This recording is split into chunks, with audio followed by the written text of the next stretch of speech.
La première épidémie dont l'histoire a gardé la trace est la peste d'Athènes.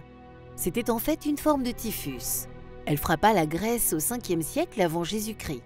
Parmi ses victimes figure le stratège Périclès. L'Empire romain a été 1000 ans plus tard décimé par une véritable peste. C'était en 541, sous le règne de l'empereur Justinien. L'épidémie ruina les efforts de l'empereur pour établir l'unité de l'Empire et elle facilita la conquête de l'Orient par les musulmans. La peste fit son retour en Europe à la fin du Moyen-Âge. Elle débarqua dans le port de Marseille d'un bateau qui venait de la mer Noire. En 4 ans, de 1347 à 1350, elle tua 25 à 40 millions de personnes, soit 1 Européen sur 4. C'est qu'au lieu de rester confinés, les gens préféraient s'enfuir vite et loin. Le drame a inspiré au poète italien Boccace un grand recueil de nouvelles, le Décameron.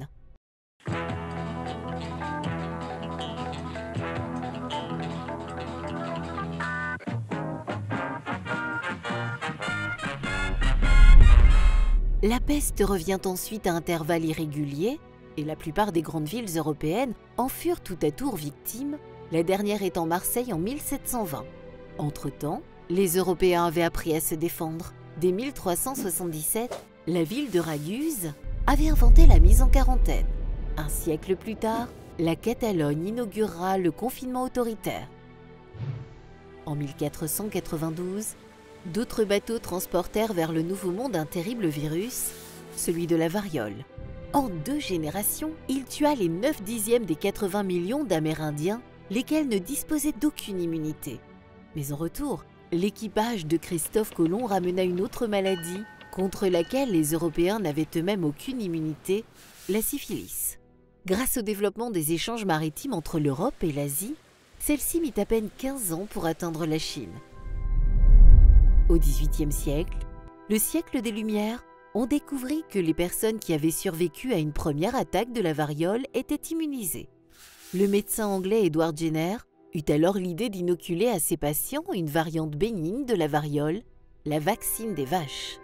Grâce au vaccin, l'OMS a pu proclamer en 1977 l'éradication de la variole de toute la surface de la planète. Ce fut la première victoire par chaos sur une maladie endémique. Entre-temps, favorisée par les échanges entre les Indes et l'Europe, une autre maladie s'était répandue à partir du Bengale, le choléra. Elle frappa la France à 2 reprises, en 1832 et 1854, faisant à chaque fois plus de 100 000 victimes. Elle inspira à Jean Giono son roman « Le hussard sur le toit ».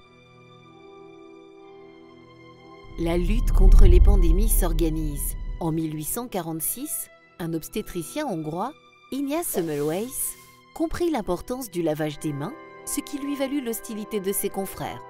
Louis Pasteur confirma la justesse de ses préconisations, en mettant en évidence l'existence des microbes et leur rôle dans les maladies infectieuses. L'un de ses disciples, le médecin Alexandre Yersin, découvrit le bacille de la peste, cependant que le médecin allemand Robert Koch découvrit le germe responsable du choléra. Mais en 1918, à la fin de la Première Guerre mondiale, une nouvelle pandémie s'abattit sur l'humanité. Cette grippe causa en 15 mois près de 50 millions de morts, principalement en Asie. Elle fut appelée grippe espagnole parce que les journaux de Madrid furent les premiers à en parler.